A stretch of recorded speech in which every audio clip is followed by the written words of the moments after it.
Alright, yo, what's up guys? Welcome back to the channel. It's been kind of a while since I've last made a video on the E30, so I want to give you guys an update on what's been going on.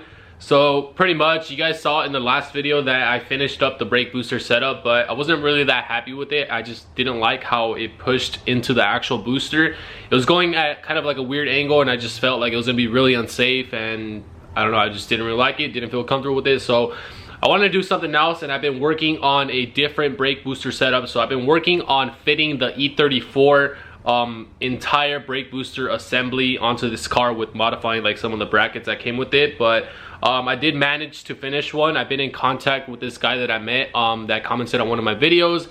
His name is Mike. I want to give a huge shout out to him. He's been helping me out. We've just been going back and forth, sharing ideas with this brake booster stuff. And we finally figured something out, and I think it's gonna work pretty well. There's only one thing that I feel might not work that well, but I think it's just a matter of testing it out, honestly, and then just make those adjustments later on. Really, the only problem is that I feel like it might not be enough travel to actually stop the car as fast as I guess the stock one would work, but I'm just gonna test it out once I do finish it, and we'll just go from right there. But in the last video I did finish off yeah, with the brake booster setup, and I think I was gonna do the brake lines next. So I did manage to finish up the brake lines, and I actually have only like one more to do. But the car has brand new brake lines almost all around, aside from the one that goes to the rear, because the rear actually uses a joint over here inside the engine bay. So I'd like to say that all the brake lines in the engine bay are pretty much brand new, because there's no joints anywhere like I was going to use with those these fittings that I bought. I was initially going to cut the brake lines of the stock ones and just join them together to save time, but there was no need for that, because yeah, the brake lines are brand new. There's two that come from the ABS to the master cylinder, and then there's one that goes to the passenger side of the car, obviously, and it's literally right there next to the ABS. So I figured, why not just put a brand new one. The driver's side is right here, and that's the only one that I need to do. And then the rear has that joint inside over here in the engine bay. I don't know if you guys can see it, but right there is where it joins. So brake lines are done. I just need one more. I just need to order like a little bit more brake lines, and I should be able to finish the last one. But I just finished up this brake booster setup yesterday. It's a little bit different, but it's almost the same exact I guess assembly as the E34. So I just modified the bracket for the E34. Most importantly, I guess what was the hardest part was just figuring out how the linkage was going to work that connects to the brake pedal.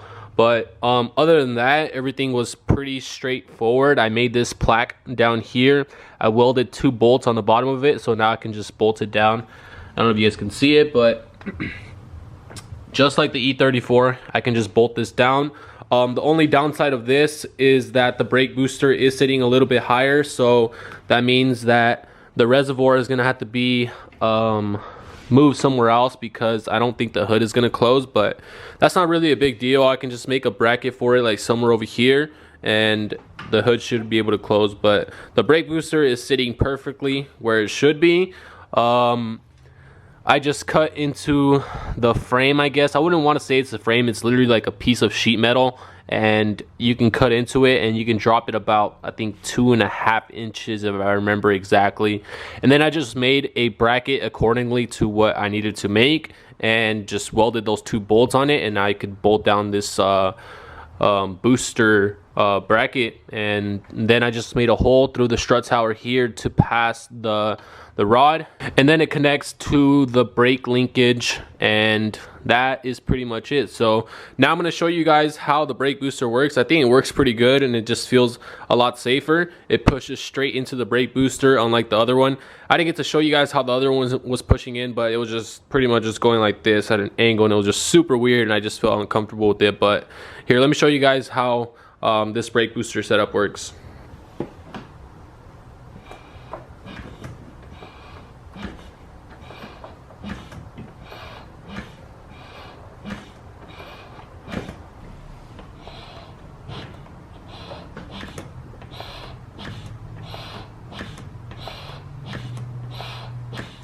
So I think that's a lot better than the push rod for sure. Like I said, the only issue that I'm having is that I feel like it might not be enough travel to actually stop the car a lot faster, like how the stock one should. But again, this is something that I'm gonna test once I finish up the brake system and actually get to like bleed it, and then I'll probably just like push the car or something and then just see how the brake feels, and then we'll just make adjustments from there. But literally the main issue is getting the clearance down here in the back. So unfortunately you can't fit the entire like linkage part. If you guys are wondering what I did to modify this plaque, is I literally cut it off the back piece here. So it's normally welded from factory, and I just cut it off, and then I cut an inch off of this piece here, and then I just re-welded it at an angle. I cut an inch off the lever, and then I just re-drilled the hole, put the bearing inside so I can connect it to the rod, and that's literally about it. So the only issue is just having the clearance from the cylinder head. That's the reason why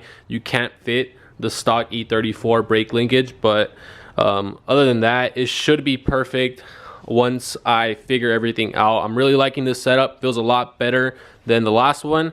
Just need to do that little extra work to make it work flawlessly, but still got to put everything to the test, so we'll just wait on that, I guess. But now, aside from the brake booster stuff, I also picked up some more parts, some more tools, and all this other stuff. So I want to show you guys everything that's been going on like this past month. I've been working on this car, trying to make everything perfect. Initially I was gonna do like a budget build. I was trying to keep this thing under like $5,000, but it looks like I'm gonna exceed that by a lot more. I'm just gonna make this car practical. I'm just gonna go all in on this build and just go crazy on it. But anyway, I picked up some subframe reinforcements, as I am gonna be reinforcing this subframe, because obviously with the weight and those weak points of the subframe, they're obviously gonna need to be reinforced. So I got these from Garagistic.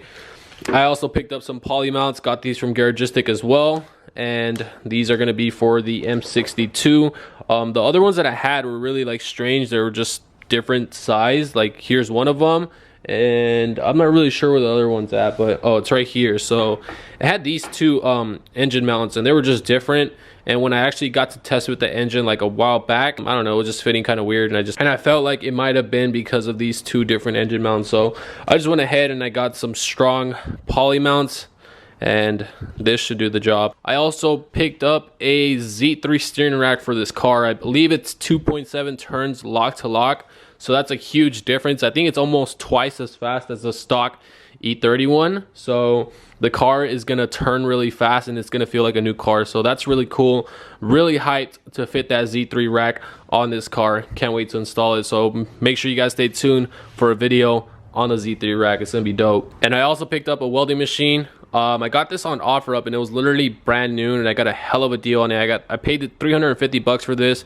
Normally it's like around like $500 for just the machine itself, and I got it with 100% CO2 tank, so the welds come out really nice and really strong. I had a Harbor Freight one, and it just wasn't really doing the job for like those hard welds that are gonna have like a lot of pressure, like the brake system and stuff. So ended up picking up this thing, and it's really helped out with just like fabricating little pieces and just welding whatever I need to do, as you're gonna need to like modify a lot of things. Like I'm probably gonna fit the AC onto this car as well, since I'm already just going all in this build.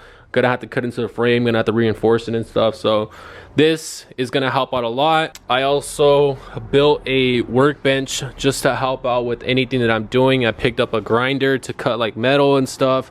Have a bunch of like stainless steel.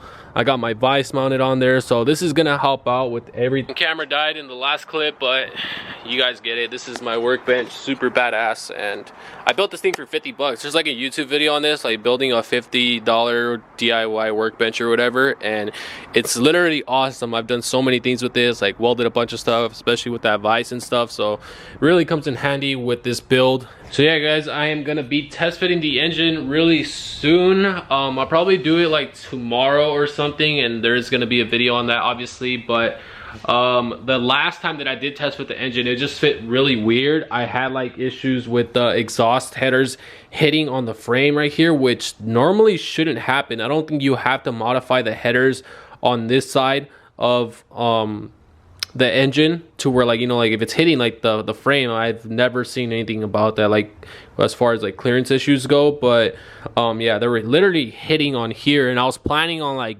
banging the frame in, but it shouldn't hit. So that's why I picked up these engine mounts, and hopefully that solves the problem. I am going to be test fitting the engine again, and that's going to be in the next video. Still have to order the brake line for the driver's side, and then the brake system is done. Gonna test it, bleed it, and check for any leaks and stuff, and then we'll just go from right there.